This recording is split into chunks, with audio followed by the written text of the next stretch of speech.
నమస్తే welcome to magazine story. మనకు సమస్యలు ఉన్న చోట, సవాళ్లు ఎదురవుతున్న చోట మనకి తెలిసిన వాళ్ళు ఎవరైనా ఉంటే చాలా ధైర్యంగా ఉంటుంది కదా. ఏదో ఒక రూపంలో సాయం లభిస్తుందన్న నమ్మకం మనకి తెలియని భరోసానిస్తుంది కదా. మరి అలాంటి చోట తెలిసిన వ్యక్తి కాకుండా ఏ బంధువో ఉంటే ఇంకా కాన్ఫిడెంట్గా ఉంటాం. అదంతా సరే కానీ ఇప్పుడిదంతా ఎందుకు చెప్తున్నాం అని చూస్తున్నారా? టైటిల్ చూడగానే మీకు అర్థమైపోయి ఉంటుంది. జేడీ వాన్స్ ప్రపంచం మొత్తానికి అమెరికా ఉపాధ్యక్షుడు, మనకి మాత్రం అంతకు మించి. జేడీ వాన్స్ జీవిత భాగస్వామి మన తెలుగింటి ఆడపడుచే. అమెరికాతో మనకు అనేక సవాళ్లు ఎదురవుతోన్న వేళ అల్లుడు గారు ఎంట్రీ ఇచ్చారు. ఉషా చిలుకూరికి కొట్టే జేడీ వాన్స్ భారత్కి బాసటగా నిలుస్తాడా? అల్లుడు గారొచ్చారన్న మన ఆనందం 4 రోజులేనా, 4 కాలాల పాటు ఉంటుందా? దీనిపైనే ఇవాల్టి మ్యాగజైన్ స్టోరీ.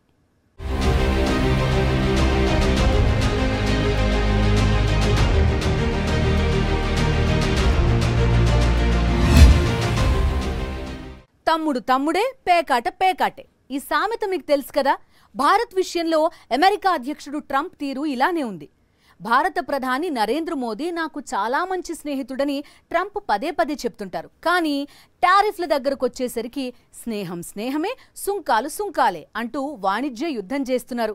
కేవలం టారిఫ్ వార్ మాత్రమే కాదు, అమెరికాలో చదువుకుంటోన్న భారతీయ విద్యార్థుల నుంచి ఉద్యోగుల దాకా అందరికీ ట్రంప్ పాలసీలు సవాల్ విసురుతూనే ఉన్నాయి. ఈ నేపథ్యంలో అమెరికా ఉపాధ్యక్షుడు మన భారత్కి అల్లుడు గారు జేడీ వాన్స్ సతీ సమేతంగా విచ్చేశారు. జేడీ వాన్స్ భారత్ని అమెరికా కళ్లతోనే చూస్తారా, అత్తగారి దేశమన్న కోణానికి చోటిస్తారా?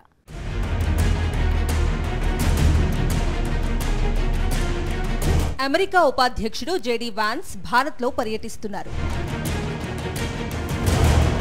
కుటుంబ సమేతంగా భారత్కు విచ్చేసిన జేడీ వాన్స్ 4 రోజుల పాటు భారత్లో పర్యటిస్తారు. అమెరికా ఉపాధ్యక్షుడు అంటే అమెరికా తర్వాత అంతటి స్థాయి ఉన్న వ్యక్తి. పైగా అమెరికా మొదలుపెట్టిన టారిఫ్ వార్తో ప్రపంచ దేశాలన్నీ వణికిపోతున్న వేళ అమెరికా అంటే ప్రపంచ దేశాలకు మరింత భయం కూడా పెరిగింది. ఈ నేపథ్యంలో అమెరికా అధ్యక్ష, ఉపాధ్యక్షులపై మరింత అటెన్షన్ కూడా ఎక్కువగానే ఉంటుంది. ఈ పరిణామాల నేపథ్యంలోనే జేడీ వాన్స్ భారత పర్యటన మరింతగా అందరి దృష్టిని ఆకర్షిస్తోంది.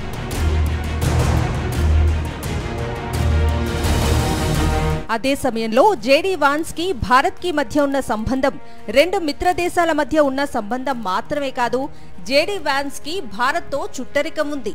భారత్ కి అమెరికాకి మధ్య దూరం దాదాపు 13,500 కిలోమీటర్లు.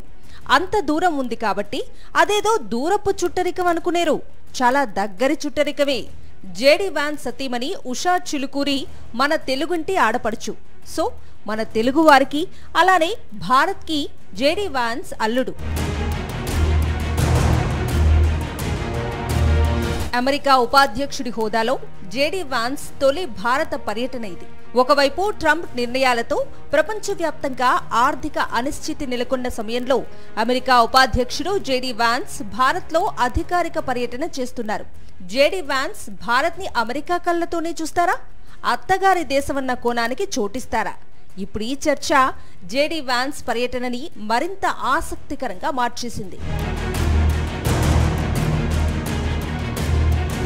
అమెరికా రాజ్యాంగం ప్రకారం అధ్యక్షుడే అత్యంత కీలకం.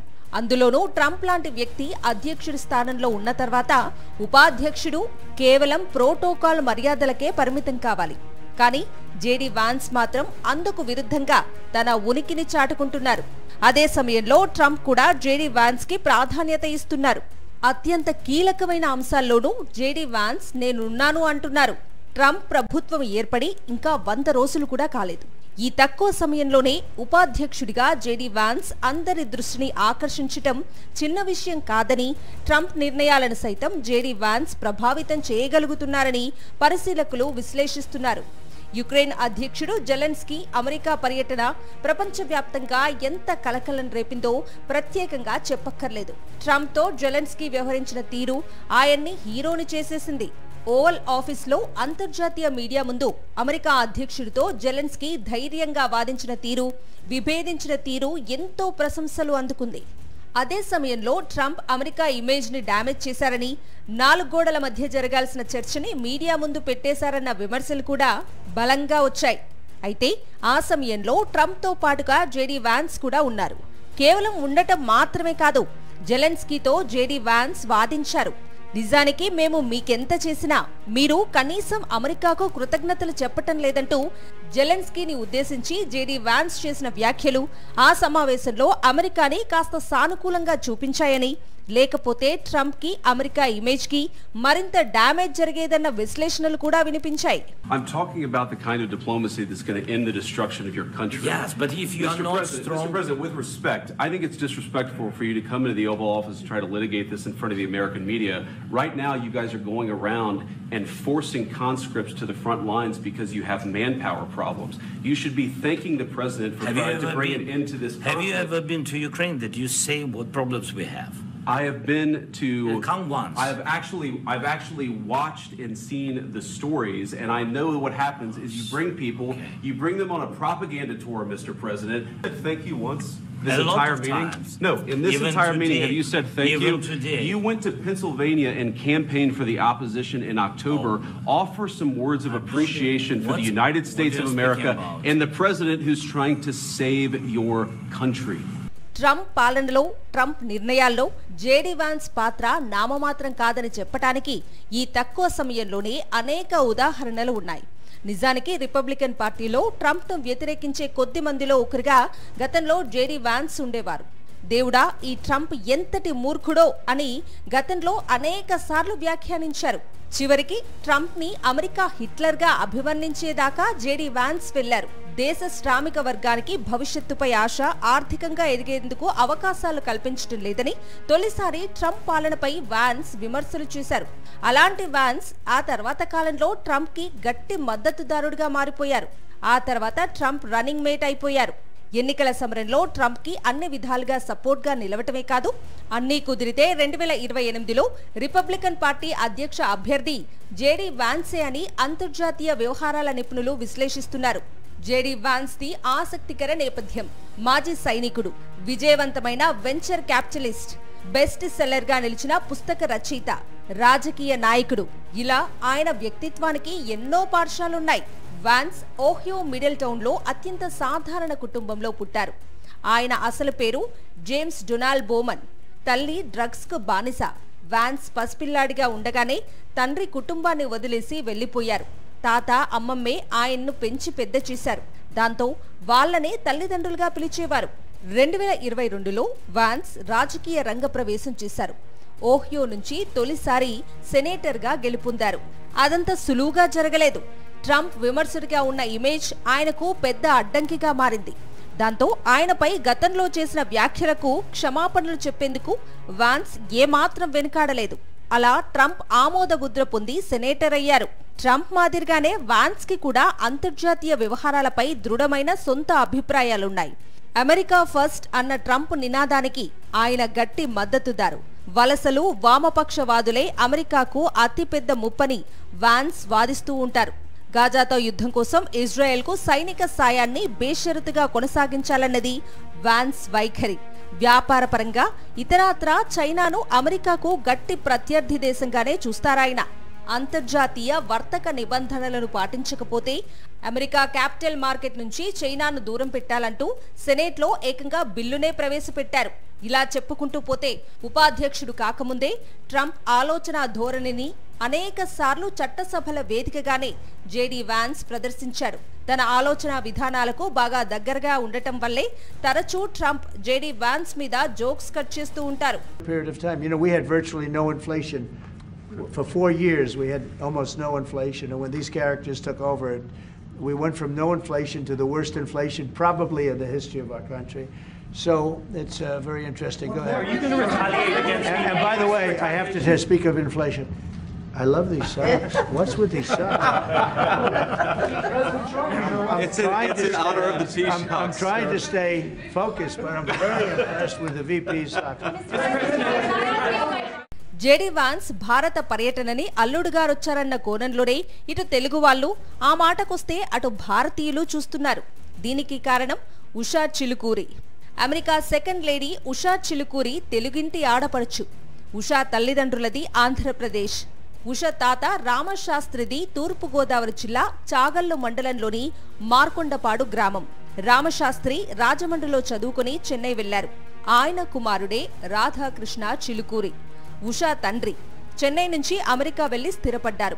ఇక ఉషా చిలుకూరి తల్లి లక్ష్మీ చిలుకూరి వాళ్ళది కృష్ణా జిల్లాగా చెబుతారు. అమెరికాలోనే పుట్టి పెరిగారు ఉషా చిలుకూరి.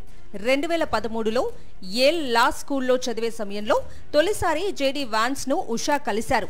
తొలి చూపులోనే ప్రేమలో పడిన ఈ జంట ఏడాది తిరక్కముందే పెద్దల అంగీకారంతో పెళ్లిపీటలెక్కింది. 2014లో కెంటకీలో వీరి వివాహం జరిగింది. హిందూ సాంప్రదాయం ప్రకారమే వీరి వివాహం జరగటం విశేషం. కుటుంబ సమేతంగా 4 రోజుల పాటు భారత్లో పర్యటించే జేడీ వాన్స్ ప్రధాని మోదీతో భేటీ అయ్యారు. వాణిజ్యం, టారిఫ్స్, ప్రాంతీయ భద్రతతో పాటు అనేక ద్వైపాక్షిక అంశాలపై వీరు చర్చలు జరిపారు. రాబోయే రోజుల్లో భారత విషయంలో జేడీ వాన్స్ ఆలోచన తీరు ఎలా ఉంటుందన్నది అత్యంత ఆసక్తికరంగా మారింది. అమెరికా, చైనా మధ్య సాగుతోన్న భీకర వాణిజ్య యుద్ధం భారత్కి మరింత ప్రాధాన్యతని తెచ్చిపెడుతోంది. ఈ నేపథ్యంలో జేడీ వాన్స్ భారత్ పర్యటన వల్ల మనకేమైనా ప్రయోజనం ఉంటుందా? దూరపు కొండలు నునుపు, దీనికి అర్థమేంటో మనందరికీ తెలుసు. ఇప్పుడు కొత్తగా డాలర్ కొండలు నునుపు అంటే ఏంటో కూడా అర్థమవుతోంది.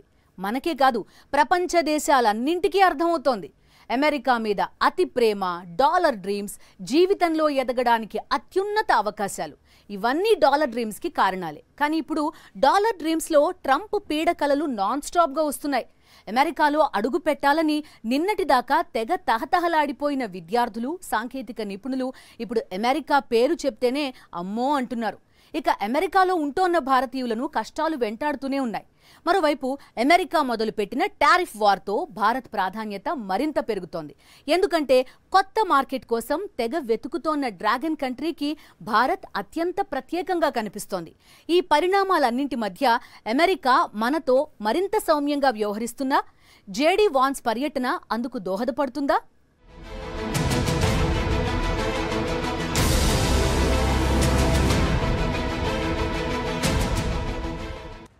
అమెరికా మొదలుపెట్టిన టారిఫ్ వార్ ప్రపంచ దేశాలను వణికిస్తోంది.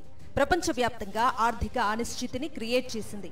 90 రోజుల పాటు వాణిజ్య యుద్ధాన్ని ట్రంప్ వాయిదా వేసినా చైనాకి మాత్రం ఆయన ఆ మినహాయింపు ఇవ్వలేదు. ఇరు దేశాల మధ్య భీకరంగా వాణిజ్య యుద్ధం సాగుతోంది. అమెరికా 245% టారిఫ్తో తన ఎగుమతులకు చెక్ పెట్టడంతో డ్రాగన్ కంట్రీ ప్రత్యామ్నాయ మార్గాలను అన్వేషిస్తోంది. ఈ క్రమంలోనే ఆసియా దేశాల మీద మరింత ఫోకస్ పెట్టింది. ముఖ్యంగా భారత్ లాంటి అధిక జనాభా, కొనుగోలు శక్తి అధికంగా ఉన్న దేశాల స్నేహం ఇప్పుడు చైనాకి బాగా అవసరమయ్యాయి. భారత్కి వ్యతిరేకంగా విషం కక్కే చైనా ఈ మధ్య భారత్ మీద తెగ ప్రేమను ఒలకబోస్తోంది. ట్రంప్ తరహాలో జేడీ వాన్స్ కూడా చైనాకి బద్ద వ్యతిరేకి. అమెరికా విధించిన అత్యధిక టారిఫ్ల నేపథ్యంలో భారత్లో చైనా కొత్త మార్కెట్ వెతుక్కునే ఎత్తులు వేస్తే వాటిని భగ్నం చేయడానికి అమెరికా భారత్తో మరింత స్నేహంగా వ్యవహరించడం ఖాయమని పరిశీలకులు చెబుతున్నారు. దీంతో ఈ పర్యటనలోనే జేడీ వాన్స్ చైనా వ్యవహార శైలి మీద కూడా భారత ప్రధానితో చర్చించే అవకాశం ఉంది. మనకు తెలుసు, ఈ ఏషియన్ ఫ్యామిలీలో చైనాతో డిస్ప్యూట్ లేని దేశం అంటూ లేదు. చైనాకు జపాన్కు డిస్ప్యూట్ ఉంది సౌత్ చైనా సీలో, చైనాకు వియత్నాం, చైనాకు ఫిలిప్పీన్స్కు బార్డర్ డిస్ప్యూట్స్ ఉన్నాయి, చైనాకు మలేషియాకు డిస్ప్యూట్, చైనాకు ఇండియాకు అయితే చాలా సీరియస్ బార్డర్ డిస్ప్యూట్స్.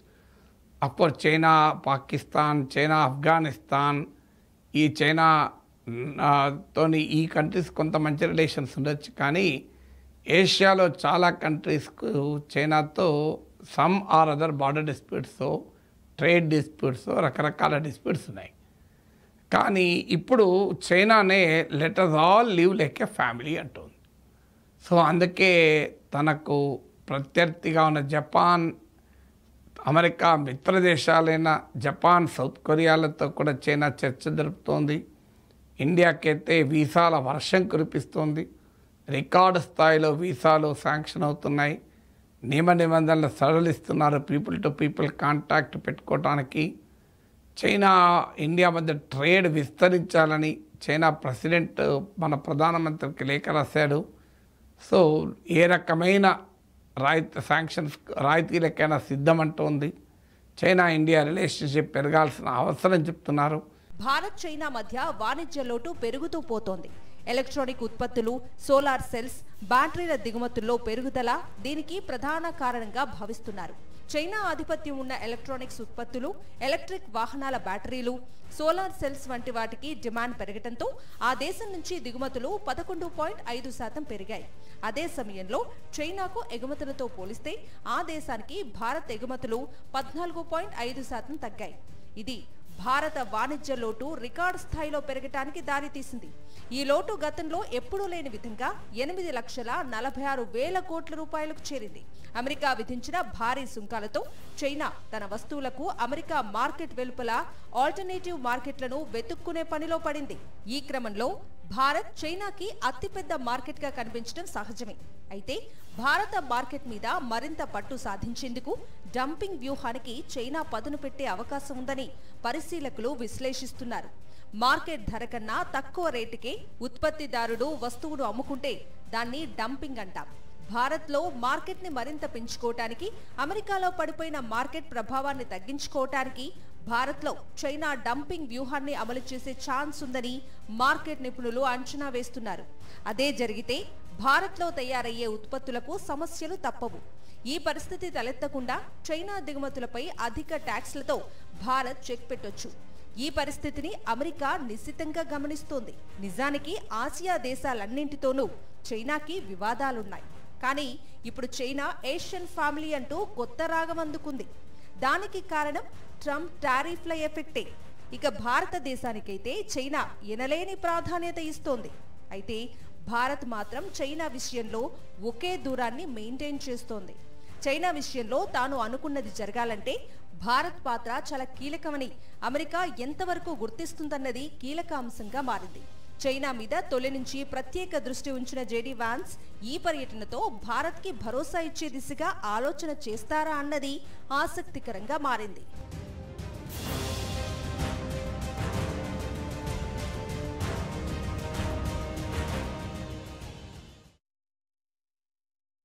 అమెరికాని ఇప్పటిదాకా 46 మంది అధ్యక్షులు పాలించారు. Trump number 47. 46 మంది అమెరికాని పాలిస్తే వైస్ ప్రెసిడెంట్స్ కూడా 46 మంది ఉన్నట్టే కదా. వారిలో 15 మంది ఉపాధ్యక్షులు తర్వాత కాలంలో అమెరికా అధ్యక్షులయ్యారు. ఈ లెక్కలన్నీ చెప్పడం ఎందుకంటే అమెరికా ఉపాధ్యక్షుడి పదవి నామమాత్రం కాదు అని చెప్పడానికి. ఈ కోణంలో చూసినప్పుడు జేడీ వాన్స్ ట్రంప్కేం తీసిపోడన్న వాదన ఉంది. గ్రీన్ కార్డు వచ్చినంత మాత్రాన శాశ్వత నివాసం వచ్చినట్టు కాదని వాన్స్ చేసిన వ్యాఖ్యలు కొద్ది రోజుల క్రితం ప్రపంచవ్యాప్తంగా రేపిన కలకలం అంతా ఇంత కాదు. ట్రంప్ తరహాలో చీటికి మాటికి తన నోటికి వాన్స్ పని చెప్పకపోవచ్చు. కానీ పాలసీల్లో మాత్రం ట్రంప్ది వాన్స్ది ఒకటే మాట, ఒకటే బాట. అలాంటి జేడీ వాన్స్ భారత ప్రయోజనాల దిశగా ఆలోచన చేస్తారా? America second lady Usha Chilukuri తెలుగింటి ఆడపడుచు. ఉషా చిలుకూరి తల్లిదండ్రులు ఇద్దరు తెలుగు వాళ్ళు, భారతీయులు. జేడీ వాన్స్ ఉషాల వివాహం హిందూ సంప్రదాయం ప్రకారమే జరిగింది. ఇప్పటికీ ఉషా చిలుకూరి హిందూ సంప్రదాయాన్నే పాటిస్తారు. ఇవన్నీ ఓకే. అంత మాత్రాన మనం ఉషా చిలుకూరిని ఆడపడుచుగా భావిస్తూ వాన్స్ని అల్లుడుగారు అన్న గౌరవంతో చూసినంత మాత్రాన అమెరికా భారత్తో వ్యవహరించే తీరులో ఎలాంటి మార్పు ఉండదు. ఎందుకంటే అమెరికా అధ్యక్షుడు కావచ్చు, ఉపాధ్యక్షుడు కావచ్చు, ఆ స్థానంలో ఎవరు ఉన్నా వాళ్ళు అమెరికా ప్రయోజనాల కోసమే పనిచేస్తారు. అమెరికా ప్రయోజనాలే లక్ష్యంగా పాలన చేస్తారు. బరాక్ ఒబామా గుర్తున్నారుగా, అమెరికాకు అధ్యక్షుడైన మొట్టమొదటి ఆఫ్రికన్ అమెరికన్ సంతతికి చెందిన వ్యక్తి. అమెరికా ఖండం బయట జన్మించి అమెరికా అధ్యక్షుడైన తొలి వ్యక్తి కూడా బరాక్ ఒబామానే. అంత మాత్రాన ఆఫ్రికా ఖండం భవిష్యత్తుని మలుపు తిప్పే రీతిలో ఆయన పాలనలో అమెరికా వ్యవహరించలేదు. క్లుప్తంగా చెప్పాలంటే అమెరికా పాలకులు అమెరికా ప్రయోజనాల కోసమే పనిచేస్తారు. జేడీ వాన్స్ కూడా భారత్ని ప్రత్యేకంగా చూస్తారు అని ఆశించడం అతిశయోక్తి అంటున్నారు పరిశీలకులు. అమెరికా అనగానే మొదట గుర్తుకొచ్చేది H1B వీసా, F1 వీసాలే. ఇప్పుడు ఈ డాలర్ డ్రీమ్స్ కి అమెరికా చెక్ పెడుతోంది. 3 నెలల ట్రంప్ పాలనలోనే ఈ మార్పు చాలా స్పష్టంగా కనిపిస్తుంది. అమెరికాలో ఉన్నత చదువులు చదువుకోవాలి అన్న కలలు కళ్ళెదుటే కరిగిపోతున్నాయి. భారతీయులకు విద్యార్థి వీసాల జారీ భారీగా తగ్గినట్టు తాజా గణాంకాలు వెల్లడిస్తున్నాయి. ఈ ఏడాదిలో ఫిబ్రవరిలో 411 మంది భారతీయ విద్యార్థులకు అమెరికా F1 స్టూడెంట్ వీసాలు జారీ చేసింది. ఇది గత ఏడాది ఫిబ్రవరితో పోలిస్తే 30% తక్కువ. 2024 ఫిబ్రవరి నెలలో 590 మంది భారతీయ విద్యార్థులకు స్టూడెంట్ వీసాలు లభించగా ఈ ఏడాది ఆ సంఖ్య 411కు పడిపోయింది. జనవరిలోనూ దాదాపుగా ఇదే పరిస్థితి. ట్రంప్ రాకతో ఓవరాల్ గా వీసా జారీలో తగ్గుదల కనిపిస్తోంది. గత ఏడాది ఫిబ్రవరిలో 7,143 స్టూడెంట్స్ వీసాలు ఇచ్చిన అమెరికా 2025 ఫిబ్రవరిలో 6,804 మందికే F1 వీసాలు మంజూరు చేసింది. అయితే చైనా, జపాన్ సహా ఇతర దేశాలతో పోలిస్తే భారతీయ విద్యార్థులకు స్టూడెంట్ వీసాల జారీలో భారీగా తగ్గుదల నమోదవడం ఆందోళన కలిగిస్తోంది. చైనాకు విద్యార్థి వీసాలు 5.2% తగ్గితే భారత్కు ఏకంగా 30% తగ్గిపోయాయి. అంతేకాదు మన విద్యార్థుల వీసా వెయిటింగ్ సమయం కూడా ఇతర దేశాలతో పోలిస్తే చాలా ఎక్కువగా ఉంది. జపనీయులకు 15 రోజుల్లో వీసా క్లియరెన్స్ వచ్చేస్తూ ఉండగా భారతీయులు మాత్రం 58 రోజులు ఎదురు చూడవలసి వస్తోంది. అక్రమ వలసదారులపై కఠినంగా వ్యవహరిస్తున్న ట్రంప్ యంత్రాంగం గడిచిన కొన్ని వారాల్లోనే 1000 మందికి పైగా విదేశీ విద్యార్థుల వీసా లేదా వారి చట్టబద్ధ హోదాలను రద్దు చేసింది. ఆందోళన చెందవలసిన విషయం ఏంటంటే వీసా రద్దు అవుతున్న వారిలో ఎక్కువ మంది భారతీయ విద్యార్థులే ఉంటున్నారు. ఇప్పటి వరకు మొత్తంగా వీసా రద్దులో దాదాపు 50% మంది భారతీయులే అని అమెరికన్ ఇమ్మిగ్రేషన్ లాయర్స్ అసోసియేషన్ తెలిపింది. అలాగే విద్యార్థి వీసా దరఖాస్తుల తిరస్కరణలు గణనీయంగా పెరిగిపోయాయి. ఈ నేపథ్యంలో భారతీయులకు విద్యార్థి వీసాల జారీలోనూ భారీగా తగ్గుదల నమోదవుతూ ఉండటం మరింత ఆందోళన కలిగిస్తోంది. అమెరికా కలలను కల్లలు చేస్తోంది. భారత పర్యటనలో ఉన్న జేడీ వాన్స్ ఈ విషయంలో సానుకూల ప్రకటన ఏమైనా చేస్తారా అన్న చర్చ విద్యార్థుల తల్లిదండ్రుల్లో నడుస్తోంది. అయితే గ్రీన్ కార్డు ఉన్నంత మాత్రాన వాళ్ళందరికీ శాశ్వత నివాసం వచ్చినట్టు కాదు అని కొద్ది రోజుల క్రితం జేడీ వాన్స్ చేసిన వ్యాఖ్యలను ఈ సందర్భంగా గుర్తు చేసుకోవాలి. ట్రంప్ తరహా ఆలోచన భావాలను మొదటి నుంచి వాన్స్ ప్రదర్శిస్తూ ఉన్నారు. చవకగా కార్మిక శక్తి లభిస్తుంది అని ఇతర దేశాలకు తరలిపోయిన అమెరికా పరిశ్రమలను తిరిగి స్వదేశానికి రప్పించాలి అనే ఆర్థిక జాతీయవాదానికి వాన్స్ బలమైన మద్దతుదారు.